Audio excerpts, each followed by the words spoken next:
So let's talk about loneliness. When most people think about loneliness, they're thinking about a solitary figure walking across the landscape all by themselves. But when I think about loneliness, it's something very, very different for me. You know, I live on a remote farm in the middle of nowhere, Vermont. And while I live with my wife, sometimes she's away at work, and if she's away, that might mean I could go a 24-hour period where I don't see a single other person. I don't leave the farm, I don't have any errands to run, I'm not going to hang out with friends, and so I could easily spend 24 hours on my farm and not see another human being. And at those times, I actually don't find myself lonely. Whether it's the creature comforts of my home, or whether it's the fact that I'm surrounded by creatures in the form of the animals that I have to take care of on our farm, or even my co-workers like the livestock guardian dogs or barn cats. When I'm working on the farm, I never ever feel alone. Goodbye, Macho Man. Goodbye, cows. Goodbye, little baby calf. Goodbye, Joey Ramone. Goodbye, heifers. Goodbye, ducks and geese. Goodbye, Molly Murder Mittens. Goodbye, baby Ginny. Goodbye, honeybees. Goodbye, gooselings. Goodbye, Abby Dog. Goodbye, Toby Dog. Hasta luego, Pablo. Goodbye, Piggly Wigglies. Goodbye, weird chickens.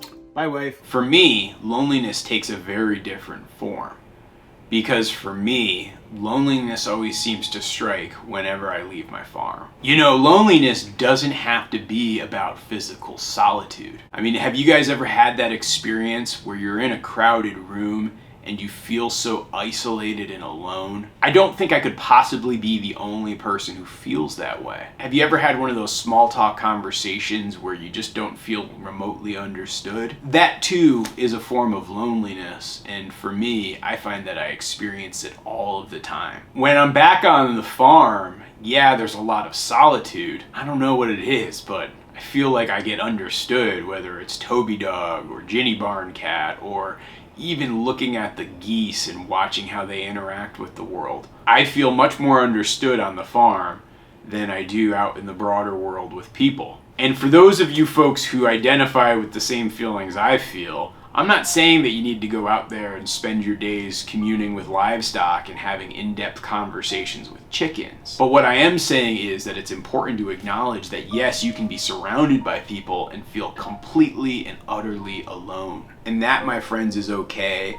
and you're okay, and it's all good. And to go one step even further, when you feel that way, you are not alone in feeling that way, because I'm sure there's many of us out there who also feel the same. There truly is a wisdom in silence, and there truly is a zen that comes in being alone, even when you're surrounded by people. And my suggestion to you all is embrace it. Don't try to run from it.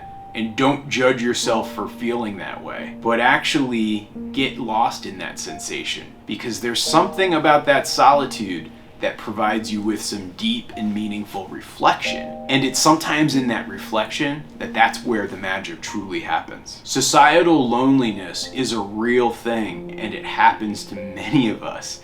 And what I'm saying is, don't judge yourself for feeling like a square peg in a round hole. Just remember that it is okay that you are a square peg, and that you are not the only square peg that's out there. Be authentic, be unique, be you. If you feel like you're marching in step to a beat of a drum that doesn't match everybody else, maybe your music is just different, and recognize that that's not loneliness you're feeling. That's you and your unique individuality. And instead of feeling like you need to change yourself as a way to conform, as a way to fit in, just go out there and try to find your people, whether they happen to be in the next town over from where you live or somewhere halfway across the world. There's a community out there that's for you. It just might not be directly in front of you, and you might have to look a little bit harder than other folks out there. So when you're feeling that sense of loneliness deep in the pit of your stomach, recognize that that's really just your brain's way of telling you that you need to check in with yourself and maybe do a little bit more of self-reflection. Because while there is a beauty in embracing that loneliness, there's also a danger in immersing yourself in loneliness too. I often find I'm guilty of it myself, where after a certain point, I don't even want to leave the farm. And particularly after the last couple of years of pandemics and social isolation, I don't know, it's tough for me to want to leave the farm. But every time I do seem to leave the farm, even though it's very painful and difficult for me to do, I have a good time and I feel very refreshed from the perspective. And I grab a different vantage point on the world outside of my farm, as well as feel a deeper connection within my farm and almost think about my farm in new and different ways. And it's in that change of pace that I think you avoid things like burnout or repetition or monotony, and you're gonna come to embrace the little simple joys of your day-to-day life. And so it's recognizing those times when you should be embracing the loneliness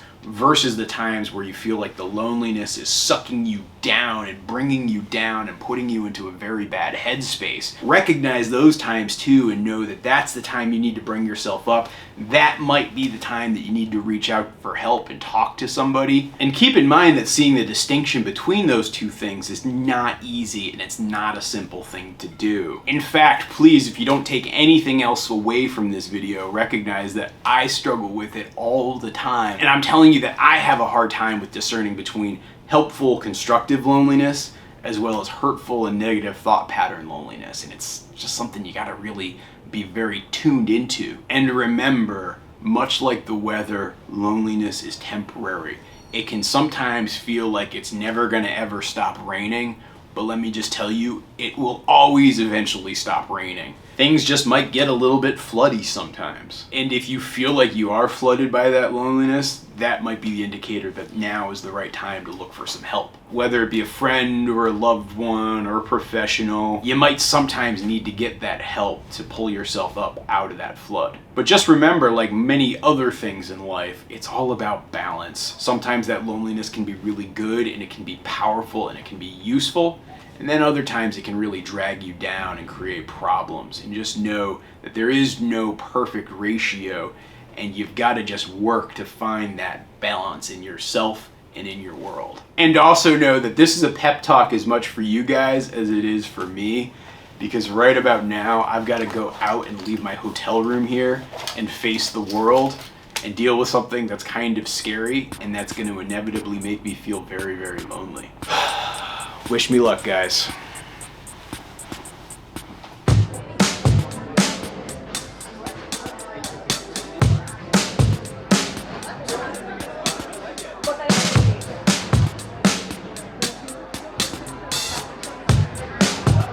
Hey, how you doing?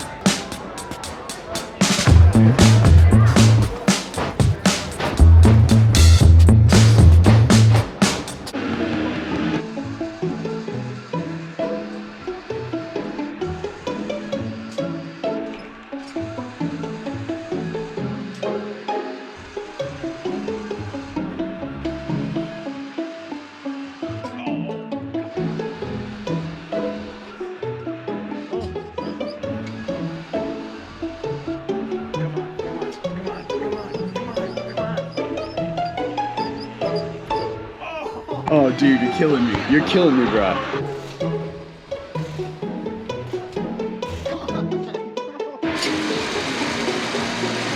Woohoo! Hard work will pay off.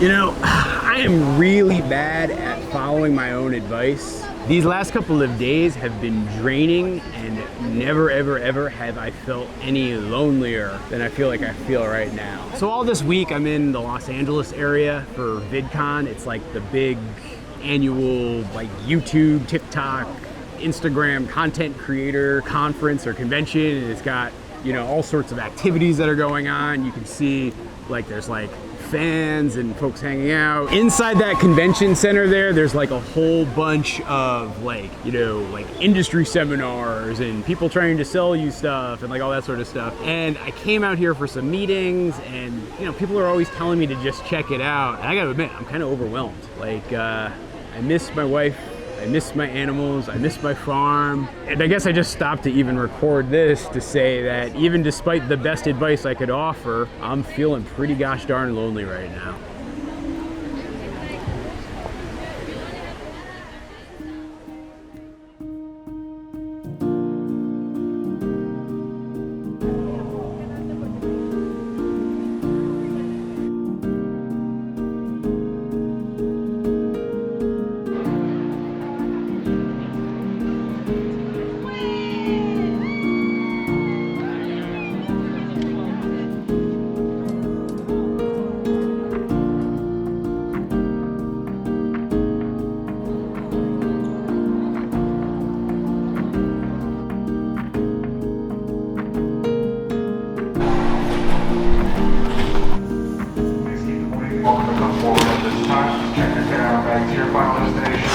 So I just made it to the airport and I'm finally heading home. I'm really looking forward to this. It's been a very long trip and I miss my wife, I miss all my animals, and I really just miss the farm. And so I'm not quite sure what's waiting for me back at the farm, but I'm really looking forward to it. Thanks for watching, everybody.